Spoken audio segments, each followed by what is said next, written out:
So I love your colors in here, Kitty. These are just beautiful. You have all these rich bluish greens down in here, the dark bluish greens, and you have these wonderful, more yellow greens in here, all that warm and cool color temperature variety that you've got going on. And then these yellow and reddish brown tones in these leaves up here. Really beautiful colorations. I love the blues and the lavenders and pinks that you have in these flowers. So really pretty. The thing that stood out to me, Kitty, is this long, strong, dark line that's created right there.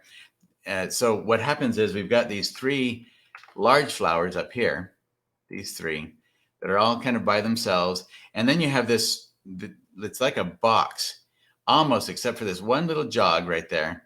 You got kind of a box right there of flowers. So you got two different boxes. Got the one up here on top, right there, and the one down here below, and then a couple of little things over here, and this shape back here. So, and I love that you did this, pushing those back.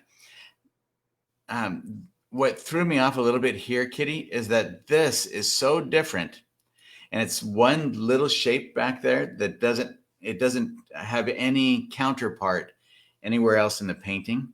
So it almost feels like it's all by itself, and there's not very much to tie it in with the rest of the painting, because it changes so quickly to that small, very loosely, obscurely painted flowers that are in here. So that dramatic change like that, and because the flowers are basically the same values, you have changes throughout it. Like we've got darks, we've got lights, but they're the same. Like this light up here is the same as this light down here, this one over here, this sort of thing over here. You've got some yellow, but then you've got the same yellow up here. It's the same. Even though you have variety of value, light and dark, it's the same from top to bottom, the same variety all the way from top to bottom, rather than something that feels like it's pushing away, like the values get changed as it moves away from the viewer. And these ones are a little bit closer. It kind of flattens it out. We get that two-dimensional flatness rather than a three-dimensional pushing away from the viewer situation. So worked on that. And then I pulled these away a little bit and changed that some. And so that it's to try to break up this hard line right here and start to tie everything together. So we don't have 1, 2, 3 very distinct and separate zones. Yes, we want to break it down into simple shapes, into major shapes, but we want those shapes all to tie together somehow, to have a cohesive melding together with each other. We want them to stay as shapes, but somehow we want them all to feel like they belong together. They belong in the same scene, the same landscape. So these are some of the things that I did with that. First of all, I gave everything because, all right, so let's look at that real quick. You notice how in these up here, we've got a lot of the yellow, white, a little bit of pink, and a lot of this blue in here. When we get down into these, there's a lot of pink down here, and I think that's because they're in shadow. I think what you have going on here is the light up here and the more shadowed area down here. But because they're already distinct in that we have big here, smaller here. This is kind of a box here. This is kind of a box here. Then adding on top of that, the same color here and a different color here makes a difference. So if we go to this, what I was doing was I pulled these flowers right here down over the top of these down here so that ties them together. Now they're connected. Even because one is over the top of the other, that creates a connection where you can seamlessly flow from one into the other. And then we also, the way that they're connected is that this one is getting light on it, and it's casting a shadow down onto the one below it. Same thing down here. We're casting a shadow onto the one below it. That becomes a connection, a light and shadow connection that ties them together. With the ones back here, I simplified a lot of the small things that were in there and tried to bring in so that it feels more like one of these turned sideways, maybe. Still indistinct, still obscure, but they're a little bit larger. And it kind of goes with how you've done this one right here, where it feels less distinct than these down here, but still more distinct than what's back here. And that gives kind of that feeling of moving back into space, that three-dimensional quality to it. I did take some of the colors that you had, like the bluish green, and modified it a little bit to give you, because we have the light on these and the shadow on these, I was doing the same thing. In each area, finding something that I can use to create that feeling of light and shadow.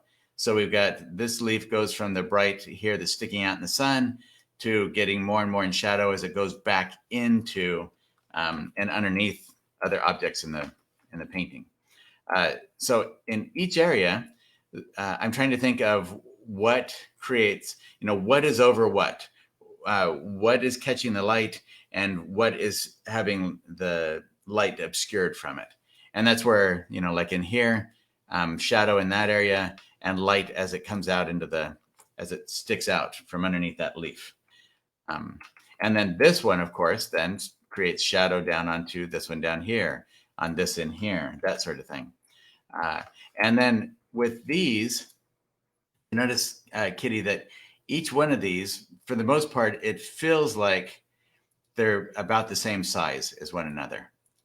So instead of that situation, I tried to vary the size. So we've got one this size here, then this one's smaller. And these are very cut off from each other because one goes into the shadows. So now they're, rather than being one shape, because they were connected to each other, they become two shapes.